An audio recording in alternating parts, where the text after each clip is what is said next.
देवळी तालुक्यातील नाचनगाव येथे छत्रपती शिवाजी महाराज महसूल अभियान अंतर्गत आमदार आपल्या दारी उपक्रम उत्साहात पार पडला। राजेश आमदार बकानी यांनी नागरिकांच्या महसूल, वीज, आरोग्य, ग्रामविकास व वन विभागाशी संबंधित समस्या जाणून घेत अधिकाऱ्यांना तातडीच्या सूचना दिल्या। कार्यक्रमात लाभार्थ्यांना जिवंत सातबारा, शिधापत्रिका, विविध प्रमाणपत्रे, मंजुरी पत्रे व आर्थिक सहाय्याचे धनादेश वितरित करण्यात आले। वन्यजीवामुळे नुकसान झालेल्या शेतकऱ्यांना नुकसान भरपाईचे धनादेशही देण्यात आले। बोगस बियाणे व खतांवर कारवाईसाठी पुढाकार घेतल्याबद्दल कृषी अधिकाऱ्यांचा आमदार बकानी यांच्या हस्ते सत्कार करण्यात आला। अलीकडेच नाचनगावात लाखो रुपयांचे बोगस बियाणे व खत जप्त करण्यात आले होते। आमदार बकानी यांनी शासनाच्या योजना गाव पातळीवर प्रभावीपणे पोहोचवण्यासाठी प्रशासनाने संवेदनशीलतेने काम करण्याचे आवाहन केले आहे। कार्यक्रमाला विविध विभागांचे अधिकारी व मोठ्या संख्येने नागरिक उपस्थित होते। शिवाजी महाराज महाराजस्व अभियान संपूर्ण महाराष्ट्रभर 288 विधानसभेमध्ये होऊ घातलेला आहे।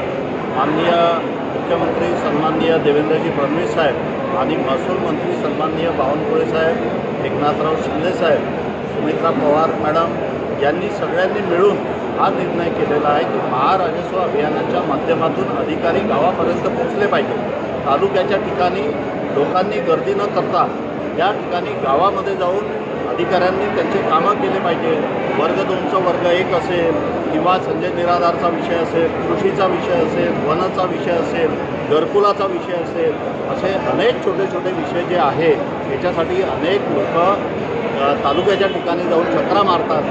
त्यांना महिनी त्या कामासाठी थांबावं लागतं।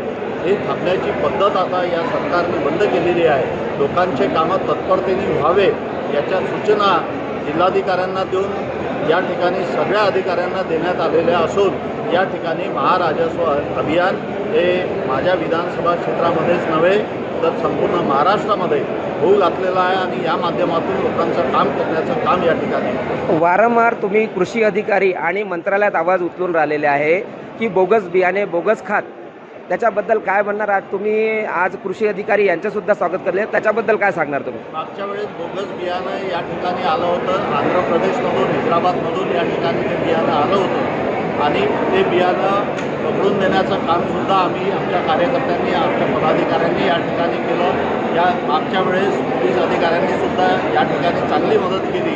ते बोगस बियाणं असेल, बोगस खत असेल, या ठिकाणी आमच्या जिल्ह्यामध्ये कुठेही याची विक्री होऊ नये या संदर्भामध्ये प्रशासनाला आम्ही सूचना दिलेल्या आहे आणि प्रशासन हे अलर्ट मोडवर असून कालच 1627 बॅग बोगस बियाण्याच्या, कपाशीच्या बोगस बियाण्याच्या पकडण्यात आल्या आणि या ठिकाणी पोलीस प्रशासन आणि कृषी विभागाने त्यांच्यावर कारवाईसुद्धा केली। मी त्यांचं मनापासून अभिनंदन करतो की शेतकऱ्यांचं नुकसान होण्यापासून या ठिकाणी प्रशासन अलर्ट मोडवर आहे। त्यांचं नुकसान व्हायला नाही पाहिजे या दृष्टीने सर्व प्रशासन जागरूक आहे। महाराष्ट्र TV 24 करिता संतोष देशमुख, वर्धा।